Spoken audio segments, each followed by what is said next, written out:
beaucoup de questions se posent si nan la diggante bi doxee ku mel ni Madiambal Diagne def na benn tweet wax ne Ousmane Sonko moo ko sàkku jaarale ko si Alioune Tine waaye ay waxtu rek la si teg Alioune Tine wet dina demeewul noona na mu demee nag amaana dina ko leeral si d'abord le contact balaa nu ñëw si fond bi nan nga koo jàngatee Major Kandji. Un président dans la sous-région ici opposant politique bu mu recevoir yaa koy demander wala mu am deux hypothèses mooy peut-être le pays am benn conflit mu am trouble wala muy def benn médiation ci le président boobu di wooyee mais à l'absence de ces hypothèses yow yaay sàkk audience donc dans le cas d'espèce moom mooy sàkk audience bi ci waa ji wala waa ji woo ko pour lui parler ces deux hypothèses yooyu moo ci mën a am mais ce qui est évident su dee waajee ko woo le contenu de cette rencontre léegi nga dégg ko dana génnaat dana toppaat rencontre da nga dégg mu feeñ c'est-à-dire bu dee le président Guinée-Bissau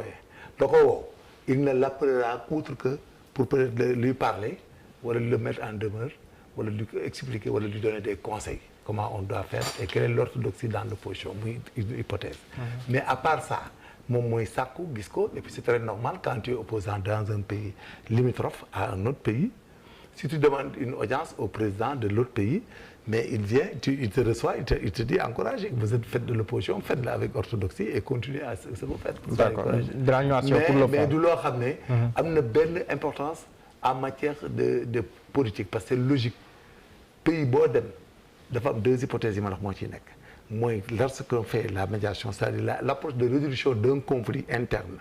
wala des menaces de troubles dans la sous-région wala leneen que ce soit un autre président d'un autre pays limitrophe peut vous appeler pour vous mettre en demeure wala expliquer la wala jox la ay conseils mais sinon soo ko bëggee gis un président d'un état limitrophe comme mu bëggoon gis président Guinée wala président Mali wala dara en tant que leader politique il demande l'audience il le reçoit da ngay ñëw wax mu tontu la dans le cadre général le contenu est vide il y a rien parce que les présidents aussi dañu am benn orthodoxie ak déontologie de fonctionnement un président de la République de la Guinée-Bissau amul lenn lu muy mën a wax opposant il faut pas que gars yi di travestir les rencontres hautes amul lu muy wax lenn ak opposant loo xam ne ça part à travers de l'orthodoxie d'un président de la République mais le jeu politique c'est quoi les opposants ils cherchent ces genres de rencontres pour se faire un buzz comme vous dites plus-value en matière politique nga fekk nga forcé ba un président du Mali wala de la Guinée wala Mbalo bi nga xam ne c'est un pays où il n'y a pas de régime militaire d'ailleurs wala la Gambie quelqu'un peut te recevoir un président peut vous recevoir mais je vous dis que bëgg ngay xam ko tey mais on sait aussi la proximité qu'il y a entre Mbalo mi ak président Macky Sall photo bi sax mi ngi nekk ginnaaw jamais du ko recevoir te président Macky yëgu loolu sax ma ñama jàng c'est clair et précis dana xam lu koy indi dana xam lu koy wax dana ko wax su de kooku ku la wax leneen day travestir rencontre. su Sonko demee tam mu dem rendre compte Macky Sall ma ne la ba Mbalo bala muy recevoir Sonko dana ko wax Macky Sall su ñëwee li ñu wax dana ko wax Macky Sall c'est clair et net c'est-à-dire nag en matière politique chacun se débat chacun cherche des leviers